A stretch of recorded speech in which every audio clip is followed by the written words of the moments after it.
নমস্কার বন্ধুরা, আরও একটা নতুন ভিডিওর সাথে আপনাদের সবাইকে জানাই অনেক ভালোবাসার অনেক স্বাগত। তো আজকে নিয়ে চলে এসেছি আরও একটা নতুন টিপসের ভিডিও। তো এই টিপসের ভিডিওগুলো আশা করি আপনাদের খুব ভালো লাগবে, আর ভালো লাগলে কিন্তু চ্যানেলটা অবশ্যই সাবস্ক্রাইব করে দিবেন। সাবস্ক্রাইব করতে কিন্তু একটুও ভুলবেন না। আর আমি যে টিপসগুলো শেয়ার করব অবশ্যই আপনাদের নিত্য প্রয়োজনীয় টিপস। তো ফার্স্ট দেখে নেওয়া যাক। এই দেখুন, আমি বের করেছি চিরুনি। তো আমাদের চিরুনি তো সবার বাড়িতেই আছে, কিন্তু আমরা যখন মাথাটা আঁচড়াই তখন কিন্তু আমাদের চিরুনিগুলো আস্তে আস্তে কালো হয়ে যায়। তো আমরা বুঝেই উঠতে পারি না যে চিরুনিগুলো কালো হয়ে যাচ্ছে, দেখতেও খারাপ লাগছে, তো কিভাবে কি করব। অনেকের মাথায় কিন্তু আসে না, বিশেষ করে যারা নতুন গৃহিণী তাদের মাথায় তো একটুও আসে না। তা চলুন কিভাবে আমরা এটাকে ক্লিন করব সেটাই একবার দেখে নিন। তো এখানে আপনারা কিন্তু শ্যাম্পু ইউজ করতে পারেন, কিন্তু আমি শ্যাম্পু নিইনি।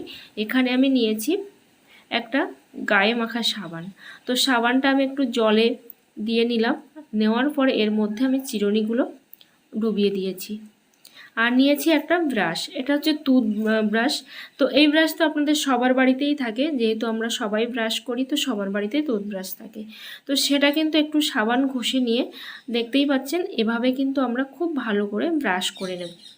তাহলে আমাদের চিরুনিগুলোও যেমন সুন্দরভাবে ঝকঝকে হয়ে উঠবে একদম নতুনের মতো, তেমন কিন্তু কোনো রকম অতিথি যদি আসে তাহলে এই চিরুনিগুলো দেখে কিন্তু একটুও ভুরু কুঁচকাবে না, আরও বরং অ্যাপ্রিসিয়েট করবে যে বাহ, আপনাদের চিরুনিগুলো তো খুব সুন্দর। কারণ সবার বাড়িতে কিন্তু চিরুনি সুন্দরভাবে সাজানো গোছানো থাকে না। তো দেখুন কত সহজে আমি চিরুনিগুলো ক্লিন করে ফেলেছি। আর এভাবে সুন্দর পরিষ্কার পরিচ্ছন্ন জিনিস দিয়ে কাজ করতে সবার কত না ভালো লাগে, আমার তো ভীষণই ভালো লাগে। তো দেখুন একটুও কিন্তু এর মধ্যে কোনো নোংরা জমে নেই, পুরোটাই কিন্তু ক্লিন হয়ে গেছে। তো কেমন লাগলো এই ছোট্ট টিপসটা আপনাদের অবশ্যই জানাবেন। তো এবার চলে আসি সেকেন্ড টিপসে। তো সবার বাড়িতেই আমাদের কম বেশি ফ্রিজ আছে, গ্রামে একটু কম ফ্রিজ আর শহরের মানুষদের বেশি ফ্রিজ আছে। তো ফ্রিজের মধ্যে তো আমরা সবাই কিছু না কিছু রেখেই থাকি। তো দেখুন এখানে আমি রেখেছি মাছ। তো এগুলো হচ্ছে মৌরলা মাছ। তো মৌরলা মাছ বা যে কোনোই মাছ আমরা যখন ফ্রিজ থেকে বার করি তখন কিন্তু এগুলো একদম বরফ জমে যায়। যেহেতু আমরা ডিপে রাখি, ডিপ ফ্রিজে মাছ বা মাংস এগুলো রাখলে বেশি ভালো থাকে, সেই জন্য কিন্তু আমরা ডিপ ফ্রিজেই রাখার চেষ্টা করি। তো এগুলো কিন্তু বরফ জমে গেছে, আর আমরা যদি এভাবে রেখে দিই তাহলে কিন্তু 1-2 ঘন্টার মধ্যেও কিন্তু বরফটা ছাড়বে না। আর বরফ যতক্ষণ না ছাড়বে ততক্ষণ কিন্তু আমরা মাছটা কাটতেও পারবো না। তো সেই জন্য ফ্রিজ থেকে বার করার সঙ্গে সঙ্গে কিন্তু এভাবে জল দিয়ে রেখে দিলে 5 থেকে 10 মিনিটের মধ্যে কিন্তু বরফটা ছেড়ে যাবে। তো এবার চলে আসি থার্ড টিপসে। আর আগের টিপসটা কেমন লেগেছে অবশ্যই কিন্তু কমেন্ট করে জানাবেন। এবার দেখুন আমি যে টিপসটা শেয়ার করব, তো আমরা তো কম বেশি সবাই গ্যাসে রান্না করি, আর বেশিরভাগ মানুষই গ্যাসে রান্না করি। তো আমরা যখন কড়াইটা ধুই বা কোনো রকম প্যান ধুয়ে যখন গ্যাসের ওপরে দিই তখন কিন্তু সঙ্গে সঙ্গে একটা জল একটা জায়গায় চলে আসে। আর এভাবে যদি একটা জায়গায় জল চলে আসে, এই জলটা শুকাতে কিন্তু অনেকটা সময় লাগে। আর এভাবে যদি আমরা একটা শুকনো ভালো পরিষ্কার পরিচ্ছন্ন ন্যাতা দিয়ে যদি আমরা কড়াইটা বা প্যানটা মুছে নিই তাহলে কিন্তু খুব সহজেই কিন্তু আমাদের কড়াইটা গরমও হয়ে যাবে, সাথে গ্যাসটা কিন্তু অনেকটা সাশ্রয় হয়ে যাবে। তাহলে কিন্তু আমরা অনেক দিন ধরে গ্যাসটা ব্যবহার করতে পারবো। এবার চলে আসি ফোর্থ টিপসে। হ্যান্ড স্যানিটাইজার তো আমাদের সবার বাড়িতেই আছে, সব সময় কিন্তু আমরা হাতটা ক্লিন করার জন্য কিন্তু স্যানিটাইজারটা ইউজ করি। তো এবার কিন্তু আমি একটা অন্যরকম টিপস শেয়ার করব। তো যদিও বা এই স্যানিটাইজারটার ডেটটা কিন্তু ওভার হয়ে গেছে, তাতে কিন্তু কোনো রকম প্রবলেম নেই, কারণ এটাকে আমরা ফেলে দেব না। এটা আমরা এমন একটা কাজে লাগাবো, একটা কেন বলছি, প্রচুর কাজে লাগাবো। তো সেগুলো দেখলেই কিন্তু আপনারা অবাক হয়ে যাবেন। তো দেখুন এর ডেটটা কিন্তু 2022 সালে কিন্তু ওভার হয়ে গেছে, আর এটা এখন 2023 সাল। তো এখানে আমি নিয়েছি একটা মোজা, আর মোজার পরিবর্তে কিন্তু আপনারা সুতের কাপড়ও নিতে পারেন, কিন্তু মোজা নিয়েছি আমি এখানে। আর মোজার মধ্যে দিয়ে দিচ্ছি স্যানিটাইজার। এবার দেখুন আমি স্যানিটাইজারটা নিয়ে কি করি। তো মোজার মধ্যে আমি বেশ কিছুটা পরিমাণে দিয়ে দিয়েছি। এবার চলে এসেছি আমি আয়নার সামনে। এরকম আয়না আমাদের সবার বাড়িতেই আছে। তো আয়নাটা ক্লিন করার জন্য কিন্তু স্যানিটাইজারটা কিন্তু বিরাটভাবে উপকারী, বিরাট কাজে দেয়। তো দেখুন আমার আয়নাটা কিন্তু অনেকটা নোংরা হয়ে গেছিলো, সাথে কিন্তু অনেকটা চ্যাটচিটে একটা দেখতে হয়ে গেছিলো। তো সেই জন্য কিন্তু আমি স্যানিটাইজারটা দিয়ে আয়নাটা পরিষ্কার করব। দেখতেই পাচ্ছেন কতটা ঝকঝকে হয়ে গেছে, চকচকে হয়ে গেছে আয়নাটা। তো এভাবেই কিন্তু আপনারা অনেকগুলো কাজ করে নিতে পারেন।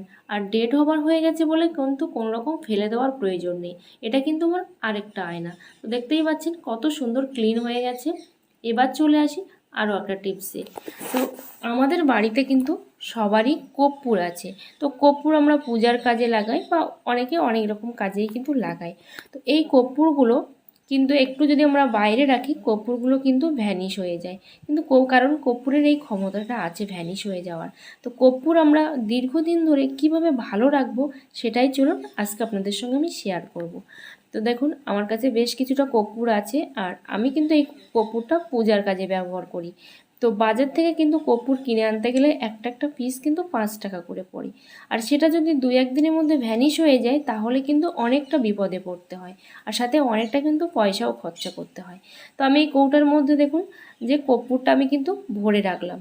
তো এভাবে যদি আমি কর্পূরটা রেখে দিই তো আমি কিন্তু 10 দিনের মধ্যেই দেখব যে কর্পূরটা আমার ভ্যানিশ হয়ে গেছে। কারণ কর্পূরের মধ্যে একটা ভ্যানিশ হওয়ার কিন্তু ব্যাপার আছে। তো এর মধ্যে দেখুন আমি একটা দিয়ে দিচ্ছি মরিচ।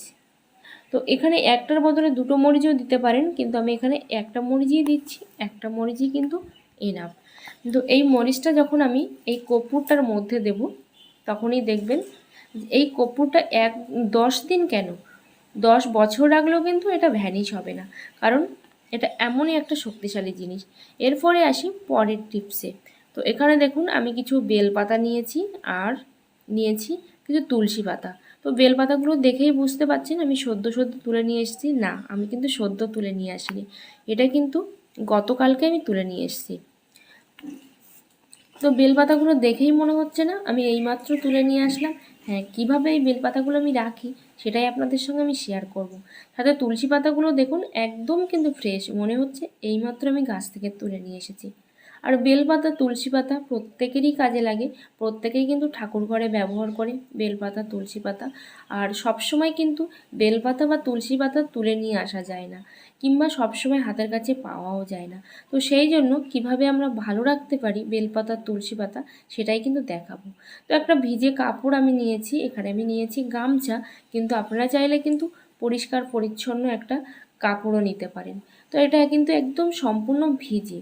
তো ভিজে কাপড়টার উপরেই কিন্তু আমি এই বেলপাতা আর তুলসী পাতাগুলো রেখে দেবো। তো এইভাবে শুধু রেখে দিলেই কিন্তু হবে না, তারপরে কি করতে হবে, অবশ্যই কিন্তু ভিডিওটা কন্টিনিউ করতে হবে। তো এভাবে কিন্তু আমি সবগুলো বেলপাতা তুলসী পাতা একসঙ্গে রেখে দিচ্ছি। আর দেখতেই পাচ্ছেন এভাবে কিন্তু আমি 10 দিনের মধ্যেও কিন্তু রেখে দেব। আর শুধু কিন্তু এই গামছাটাই মুড়ে রাখলে হবে না, এখানে নিয়েছি দেখুন আমি একটা প্লাস্টিক। তো প্লাস্টিকটা নিয়েছি, আর এটা একটা ক্যারি প্যাকেট হলেও ভালো হয়, কিন্তু আমি এখানে একটা বড় ধরনের প্লাস্টিক নিয়েছি। ওর ওপরে কিন্তু এই ভিজে গামছার মধ্যে এই যে ভিজে বেলপাতা আর তুলসী পাতাটা কিন্তু দিয়ে দিলাম। এটা আবার খুব ভালো করে আমি মুড়াবো, যেন বাইরের কোনো আর্দ্রতা এর মধ্যে না ঢুকতে পারে। তো সেই জন্য কিন্তু খুব ভালো করে আমি মুড়িয়ে নেব। এই যে দেখুন একদম ভালো করে কিন্তু আমি মুড়িয়ে নিয়েছি। নিয়ে এটা কিন্তু আমি মোটামুটি 10 দিনের জন্য কিন্তু রেখে দেবো, মানে যতদিন আমার এটা হবে। তো ভিডিওটা ভালো